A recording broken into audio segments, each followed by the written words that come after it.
Okay, good afternoon. Welcome to this class. It's been so long since the last time we have classes because you were in an exam period, a 2-week exam period.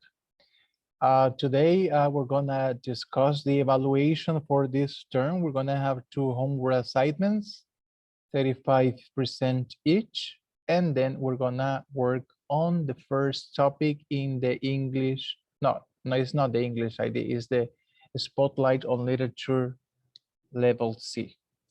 Now, let me show you the homework assignments explanations.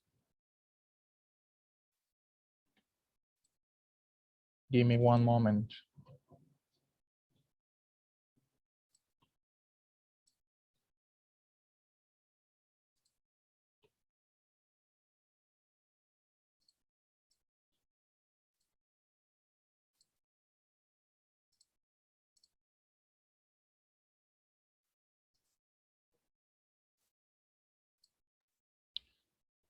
There you have it. So this is the first assignment. It's gonna be the English Fest. The Green English Fest, the activity worth 35% of your final score. And the festival is gonna be held on Friday, July 9th. Friday, July 9th is the date of the English Fest. What are you going to do is very simple. You have to follow these instructions. They're easy to follow. In the first one, just to recall you, you got to work in the same groups of the first and second term. So you gotta keep working with the same people that you did last term. You're gonna join the Zoom meeting during the English Festival and you're gonna present your videos. So you're gonna share the screen with everyone. So in that room, there will be all of the students from 9th grade.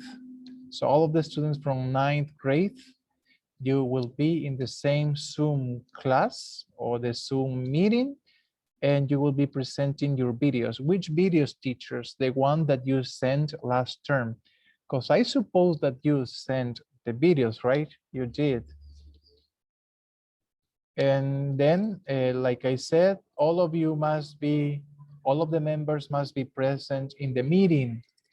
You have to share your video in group. There will be a teacher that is gonna be the host of the Zoom class, and you just have to you have to log in and share the video with the class, and that will be your evaluation for the English Fest.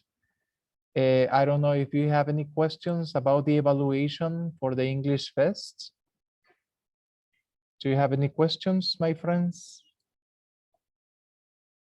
Questions? No, teacher. Okay, thank you. So then there's, you got to remember certain things. Well, since you did this project in the first and second term, those are just reminders. Propose solutions for the environmental problem that you presented during the first term. Then present the solutions. There are 5 to 8. You have to send your video links to me. So you have to add your videos to Google Drive and send me to my email just the link of the video. Those are some suggestions that I'm not worried to explain with more detail to you because you already know that. Because you did it. This is the format of the video. This is very important. You have to present the name of the project, a picture that represents your topic, and the names, because that way you will be evaluated. The teacher is gonna take some screenshots of your presentations, and this is what I'm going to evaluate in the formalities category, because I assume that all of you would have sent the videos to me later on. And No questions? Shall we move to the second evaluation? Teacher, yes, Tell I me, have a question. tell me. The video we did at the second advance is the same or is different? I suggest you to use the same, but if you want to make some modifications, if you said, no, teacher, I'm not happy with the results of the second term, I want to change it, you can do it. Otherwise, the same one.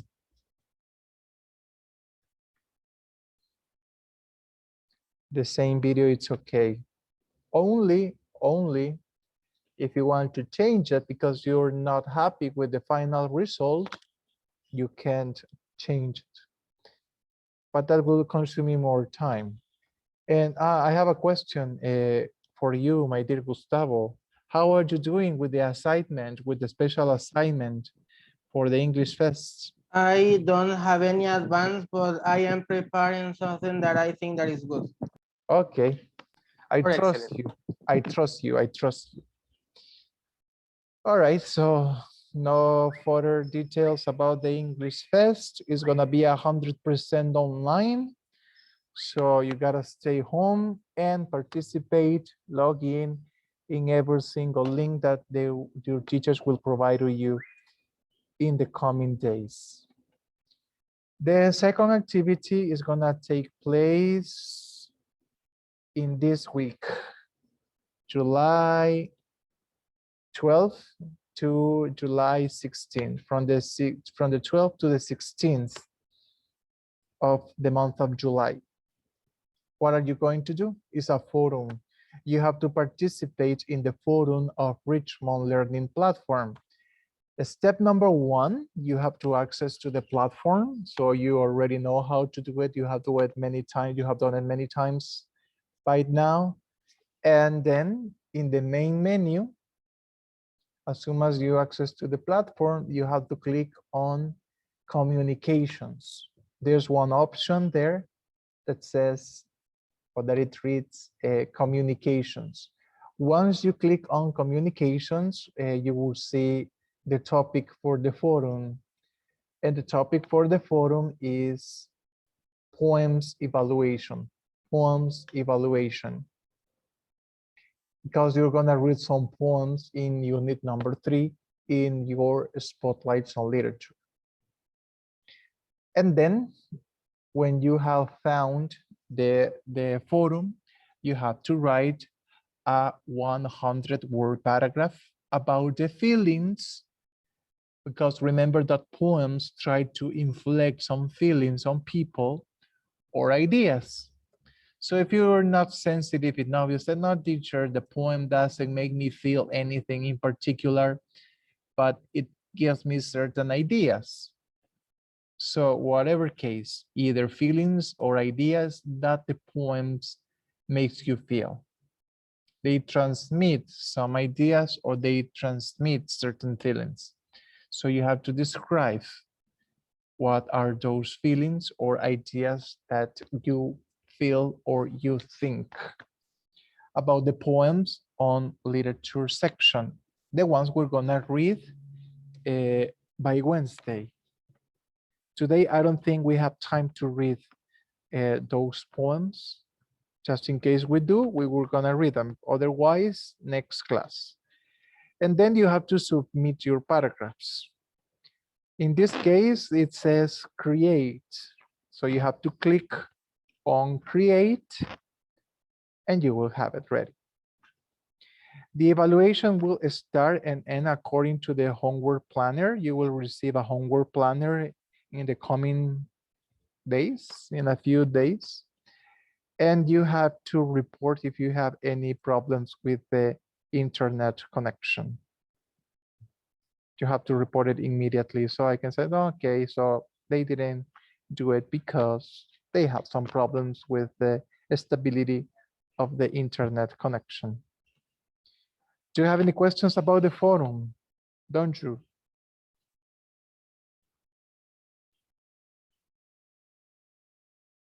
Nope. No, teacher. Thank you. So 2 evaluations, 35 each. the video during the fest, and the forum. All of them will be taken in July. July the 9th and July this week. I think it's the second or third week of July. So then let's move to the class.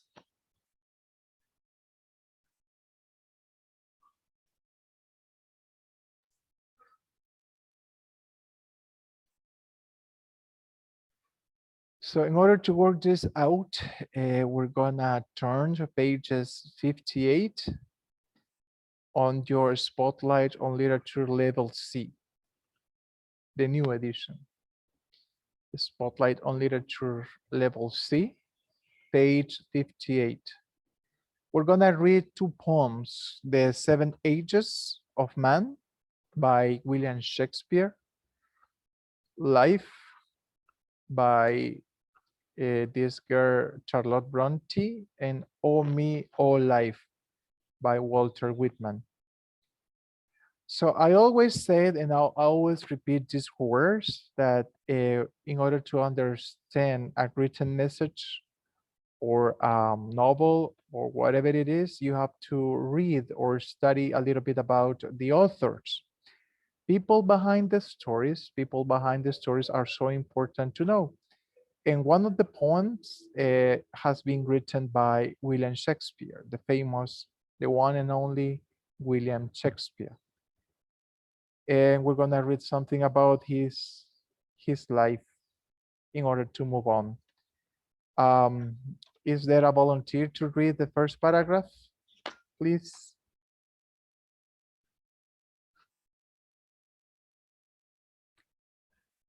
Only one person to read this paragraph. Me. Please. Okay, William Shakespeare, he was an English poet and playwright. Mhm. Shakespeare is widely considered to be the greatest writer in the English language. He was wrote 38 plays and 154 sonnets. Yeah, exactly. Thank you. So I don't remember exactly what is the difference between poems and sonnets. I think it has to do with the number of verses in each. They're not paragraph, but the difference between a poem and a sonnet is the number of verses. That is the one. So, and he wrote a lot, 154 or 154 sonnets. And he's considered the most important English writer. Did you know this fact that William Shakespeare included, or he created, well, he did not create it, but he included some English words. Some English words were incorporated to the English language because of him. They took them from the Greek, they took them from the Latin. So the thing is that this man helped to increase the English language with all of the words that he added to the language. So and this is something that not everybody can say that has done. Another volunteer to read the second William Shakespeare's fact.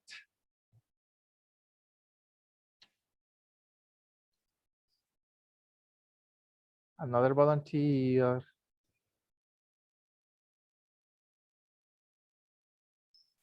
Maybe Luis Rivera. Does your microphone work? Doesn't it?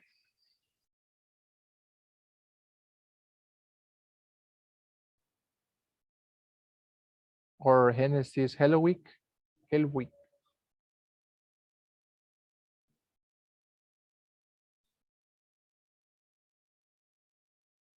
Hi, Profe.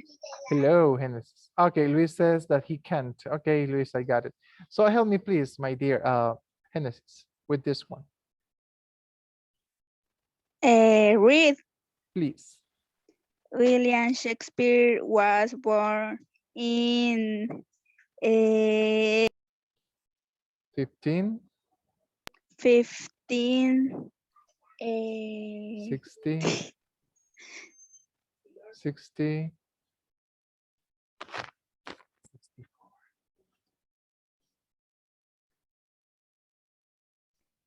1564. Exactly. In 1564, long time ago, long time ago. Let me see, the next one is here. Gustavo, help me, please. The last paragraph. Please. Okay. He died on 23 April 1616 at the age of 52. He died within a month of singing his will, a document which he begins by describing himself as being a perfect health. Thank you. So William Shakespeare died very young at the age of 52. He died within a month. Wow, he signed his will. You know, his will is his testament. A month ago before he died, he signed it 1 month before he died. And he was in perfect health when he signed that document. And that's why the book day is celebrated April 23rd, because of the death of William Shakespeare and also the other Spanish writer, Miguel de Cervantes. Then the other poem we're gonna read is authored by Charlotte Bronte. She's an English writer, or she was an English writer, very famous for her work. And let's see, maybe another boy. Let me see who else is here. Diego Espinosa. The other Diego Espinosa is not here. So you must be the only one, Diego. Can you unmute your microphone? Hello, teacher. Hello, Diego. Do me a favor, please, and read this paragraph. She was a great writer of the early, ¿cómo sería eso? 19th. Okay, 19th century. Charlotte was born in 21 April 1860 at the parsonage in Market Street in Thornton. Her father was Reverend Patrick Broughton. Thank you. So she was an outstanding writer. Her books have been taken to the big screen. One of them is Jane Eyre, written in the 19th century. She was born in 1816 in Market Street in Thornton, that is in England. And this is her father's name, Patrick Bronte. And what else can we say about Charlotte? All right, with the second fact, Celeste.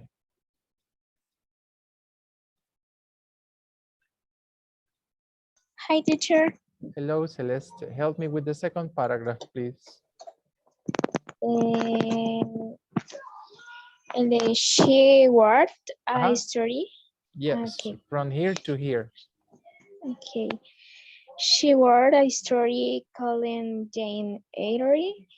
It was published in, ¿cómo se diría? 1847.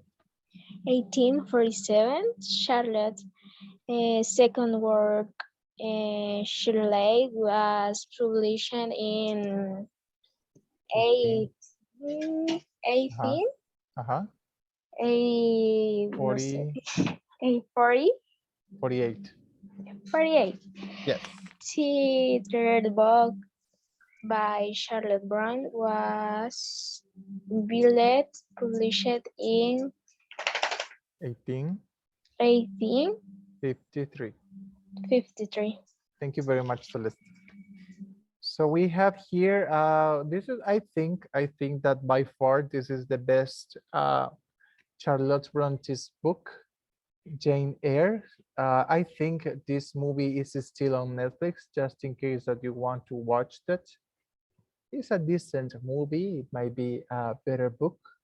It was published in 1847, then she published Shirley in 1848, and finally she published Villette in 1853. A year after, she got married with a man named Arthur Bell Nichols. However, Charlotte died. She died even younger than Shakespeare, um, at the age of 38. She died on March 31st, 1855. She was my age when she died. She was very young. And the last author, we're gonna read a poem of his authoring, is Walt Whitman. This man is not English, he is American. Now, let me see who can help me out with this. Damari Polanco, can Yes. you help me please with this paragraph? Okay. Poet and journalist Walt Whitman was born on May 31, Mhm. 1819 in Uh-huh. West Hills, New York, considered one of America's most influential poets. Thank you so much. And perfectly executed. All right, so this was a poet and journalist. He was born on May 31st, 1819 in New York City, West Hills to be precise. And a lot of people, a lot of critics consider him so influential. I'm not really into poetry. I don't really like poetry, so that's why I can't tell you if this is true or what, but it might be. He's a very famous man among the poet society. Then the last paragraph will be read by Genesis Castillo. Hi, teacher. Hello. Do me the favor to read, please.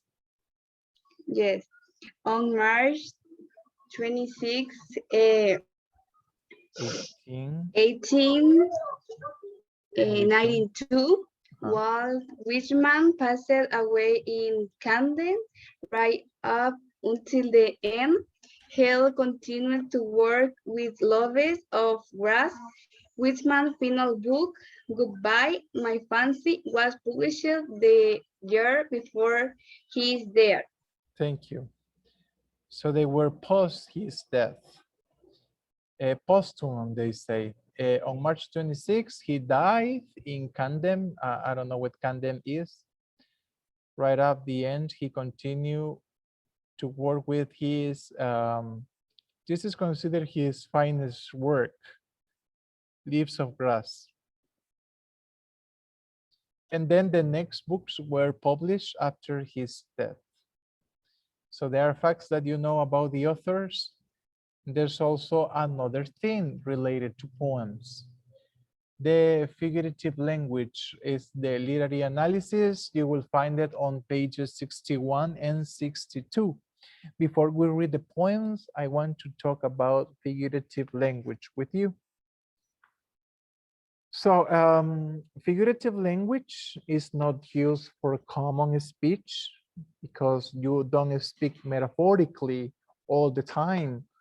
When you talk to your friends, you do not use similes, anaphors, metaphors, or personifications. You just don't, or at least you're not conscious of that. But these authors, these writers, they used a lot of figurative language features so he can express feelings in a more Pinterestic, original, and creative way as possible. So one of the figures of speech or figures of language we have, and the most common, is the metaphor. What is a metaphor? I don't know, a volunteer who wants to read the concept of metaphor, Me, teacher? please. A metaphor is a figure of speech in which two essentially unlike things are shown to have a type of resemblance or create a new image. The similarities between the objects being compared may be implied rather than directly stated. Thank you. So if you read this definition, it sounds kind of difficult to understand, but it's not difficult. So it's a comparison. It's basically a comparison between two things that naturally are different one from each other. So they don't have an apparent connection, but they have similarities somehow. So listen, this is kind of complicated. There, you compare two things that are different in nature, but they have some similarities that they are imply. They're not explicit. The similarities are not explicit, they are implied. And if you don't understand what I'm saying, the examples will help. We have some examples of metaphors. Okay, the first one says, I'm drowning in a sea of grief. So the comparison is the sea and sadness.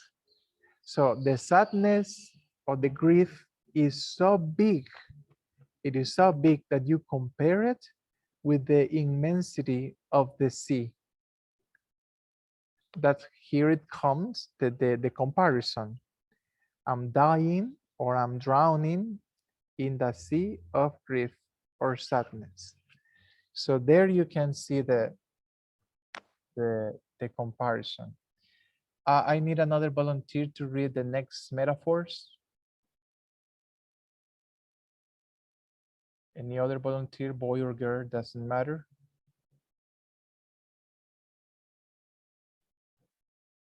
Me. Okay. I don't know who talked, but was a lady. Okay, me. She Okay, was Damaris. fishing for compliments. Next. She broke my heart.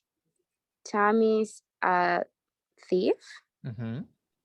She has such a bubble personality.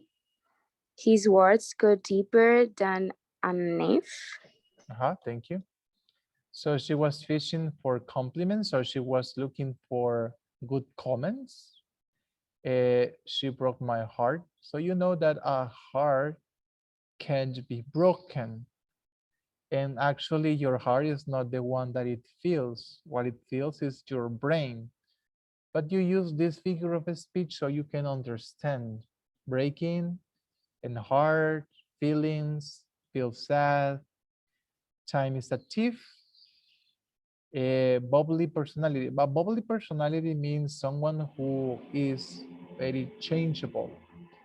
It is compared to the bubbles, see, because they are changed a lot. They're changeable as well. His words cut deeper than a knife. You know that a knife is able to cut because of the age, because it's sharpie.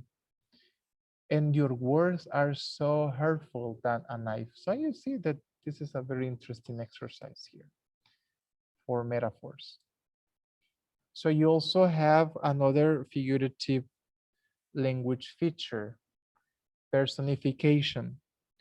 What is personification?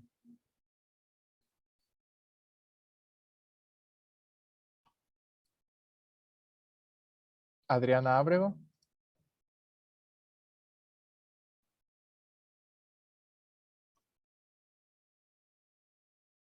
All right, personification is the attribution of personal nature of characters to inanimate objects or abstract notions, especially as a rhetorical figure. So basically what you do is to give some human attributions to objects or concepts. So you know that concepts and objects, they can do human stuff like talking, like walking, etc. But for the personification, you certainly do that, like the car in here, right? And the examples read this way. She didn't realize that opportunity was knocking at the door. You understand that opportunities do not have hands to knock anybody's or somebody's door. The stars are dancing in the sky. It's very illustrative, but you know that stars can dance. Only rock stars or pop stars, but that's another story. My alarm clock yells at me to get out of my bed every morning. Your clock doesn't yell at you. Your alarm clock just set off and you can listen to the ring. The sun seems to be smiling today. So it's a beautiful day today, so that it seems that the sun, that beautiful bright star in the sky, is smiling. But you know that it can't be possible. The sun can't smile. That piece of chocolate pie is saying my name. You know that the chocolate is not saying, eat me, please. It's not saying your name. It's maybe because it's so tempting for you and you want to eat it. That's what happened here. We also have a simile. A simile is a comparison of two things. So you can see the connection and the difference between a simile and a metaphor with the usage of these words like, as, and than to show the similarities. When you say resembles, it means that they look alike. And we have here an example taken from Shrek's movie. And remember, a metaphor and a simile can be different by the words like, as, and then. We have some examples of similes here. My love is like, so you have the word like here, is like a red rose. So your love has been compared to a rose. We were as brave as a lion. They fought like cats and dogs. He is as funny as a barrel of monkeys. So I can see anything funny on a barrel of monkeys, but this is what the simile says. This house is as clean as a whistle. He is as strong as an ox. An ox is like a cow, like a bull. You see, it's a big cow with long horns, and they are used to pull some carriages. Your explanation is as clear as mud. So it means that it's not clear enough because we know that mud is not clear. So this is like a paradox as well. So, and we finished the part of the figurative language. And so we finished the class as well. So we're gonna continue Wednesday. Be ready to read the poems on your Spotlight on Literature. Thank you very much, my friends, for your participation. Thanks, Thank you, teacher. teacher.